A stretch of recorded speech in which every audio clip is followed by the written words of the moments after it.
Now, you've probably already heard of Alice the Madness Returns, but if you haven't played it yet, let this be your sign that it is a must play, especially right now. It's on a Steam sale at the time of me recording this for less than $2.50. So how could you not? I know it originally came out in 2011, but trust me, this is great. And allow me to tell you why.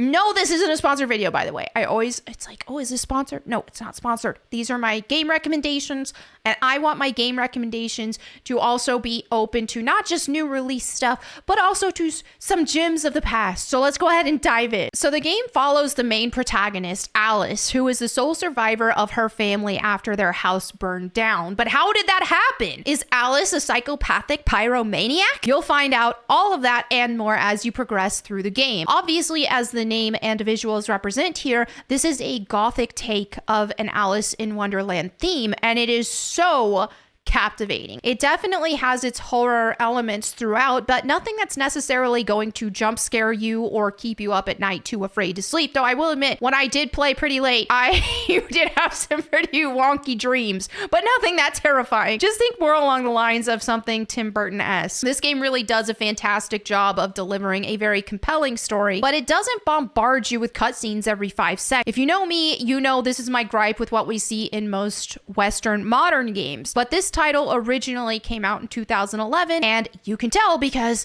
it's actually good. And it's actually a video game as opposed to a walking simulator movie, as it should be. Alice is a well-written and beautiful female character who wasn't designed to look like some transgender they-them whatchamacallit. She's really the perfect balance of strong yet feminine at the same time. She doesn't try to act like a man at any point, and they were able to design her in a way that is utterly gorgeous. Someone like myself as a female player was very happy to vicariously live through such a beautiful character with a bunch of cute outfits. But they didn't pander to the gooners either. She's beautiful but not a slut, and you're not gonna be able to creepily look up her skirt. They actually respected the character they made here. And this is another common theme I like to share. Some people don't like it, but for some reason, a lot of gaming content centers around one extreme or the other, either wanting characters to look like transgender, ugly things, or they think everything has to be seductive. And I'm not in either of these extremes. I just like well-made characters. I don't want ugly stuff or cheap Coomer slop without substance. That being said, let's move on to the gameplay because that's the most important part. This game is an action-adventure platformer, and honestly, I now dub it as one of my all-time favorite ones. If I were to compare it to some other games, I'd say it closer resembles something along the lines of Jak and Daxter or Ratchet and Clank, more so than something like Tomb Raider, which is fine. As much as I love Tomb Raider and it being my favorite thing ever, not everything has to be it after all. Now, there are multiple difficulty settings in Alice the Madness Returns, and while I usually like to play games on hard mode, this time I opted for normal because I'm playing Expedition 33 on expert right now and I needed some reprieve from getting my butt kicked. That being said, normal mode on Alice the Madness Returns was pretty great. Not that hard, but you still have to try. And there is some technique involved with the combat as well. You've got multiple weapon types that you accumulate throughout the game. A pepper shaker that works as a Gatling gun, your trusty Vorpal blade, and others that you'll be able to cycle through and use in accordance to your own unique playstyle. You can upgrade your weapons as you collect teeth throughout the game as well. And speaking of collecting, if you're a completionist, you will have plenty of stuff to do. There are tons of items to be found that piece together the story even further, as well as optional minigame sequences you can encounter for extra health rewards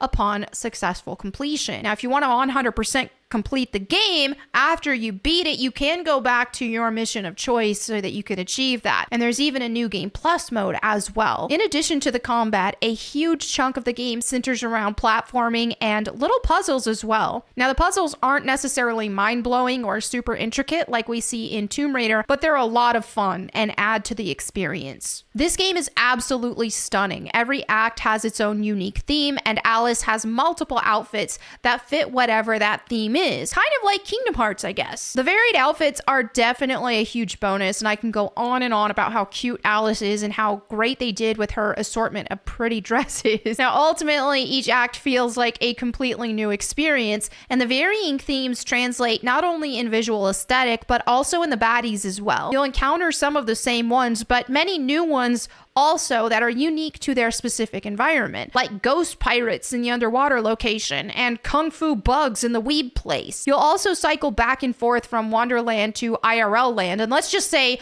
IRL land is pretty grungy. Overall, it makes you think about mental health and how dark it can be, or just how tragic some people's lives are. But ultimately, each act of this game does feel completely unique and different given the visual aesthetic and the different baddies, so you don't feel like you're redundantly playing the same thing over and over again. So there you have it for my recommendation. If you have not played this game, I for sure recommend it, because right now, while we are kind of struggling with a lot of modern games, despite there being some good ones that dropped. I mean, Doom, the new Doom dropped today, for example, and we got Expedition 33, so things are looking up, but still, most older games are just better than most newer games. It's what it is. I definitely recommend picking this up and giving it a play. I played it on my Steam Deck and it ran really well as a whole, though I will recommend, if you do play it on Steam Deck, when you launch the game, go to the physics settings, turn those on low, and then once you get in the gameplay, you can turn them back on high, and supposedly that works to make it not crash anymore.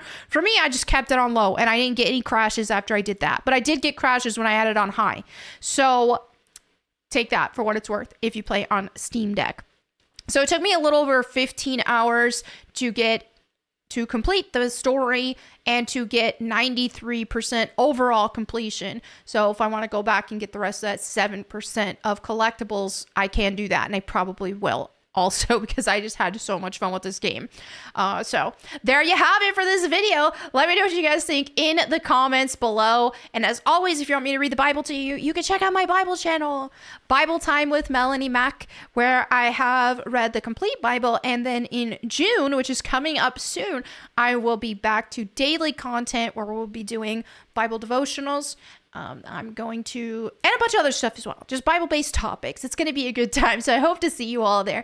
Thank you all again for watching. I'll catch you next time, and in the meantime, go boom.